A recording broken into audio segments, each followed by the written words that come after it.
எரேமியாவின் புஸ்தகம் 33ஆம் அதிகாரம் 3வது வார்த்தையின்படி பாருங்க.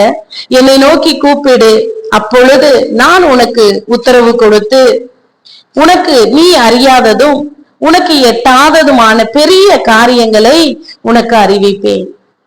நீங்க பல பேரு பல விதத்துல பாதிப்புகள்ல, பலவீனத்துல, கடன் பிரச்சனையில, சோர்வுகள்ல, குடும்ப பிரச்சனையில, போராட்டத்துல நம்ம வாழ்ந்து கொண்டிருக்கிறோம் இல்லையா? இந்த உபத்திரவம் நிறைஞ்ச வாழ்க்கையில நமக்கு விடுவிப்பார் யாரு?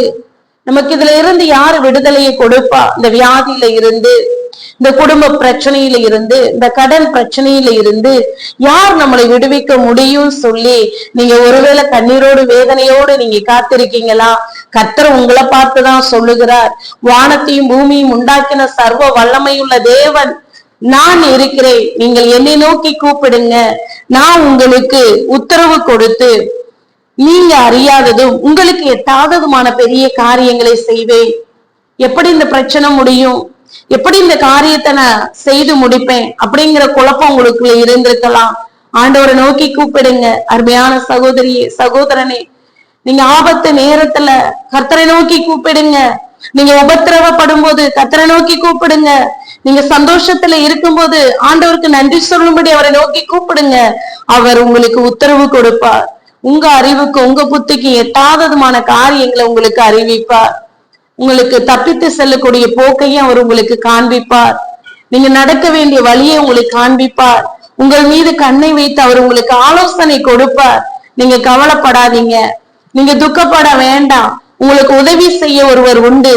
அவர்தான் நாம் ஆராதிக்கிற கர்த்தர். அவர் ஜீவனுள்ள தேவன். அவர் கூப்பிடுகிற காக்கை குஞ்சுக்கும் ஆகாரம் கொடுக்கிற தேவன். அவருடைய சாயல், அவருடைய ரூபத்துல சிருஷ்டிக்கப்பட்டு இருக்கிற உங்களுக்கு எனக்கும் அவர் உதவி செய்வதற்கு அவர் ஆயத்தமா இருக்கிறார். நாம் அவரை நோக்கி கூப்பிடுவோம். அவருடைய அந்த நீதியின் பாதையிலே நடக்கும்படி, அவர் நமக்கு அறிவிக்கிற காரியங்கள் நம்ம வாழ்க்கையில நிறைவேறும்படி அவரை நோக்கி கூப்பிடுவோம். மறு உத்தரவு கொடுப்பார். அவர் நமக்கு அறியாததும் எட்டாததுமான பாதையிலே நம்மளை நடத்துவார். நாம் அவரை நோக்கி கூப்பிடுகிறவர்களாய் நாம் மாற வேண்டும், ஜெபிக்கிறவர்களாய் மாற வேண்டும். நீங்க உங்களை ஒப்பு கொடுங்க, நாமும் ஒப்பு கொடுப்போம். கர்த்தர் நம்ம வாழ்க்கையில கிரியை செய்வாராக.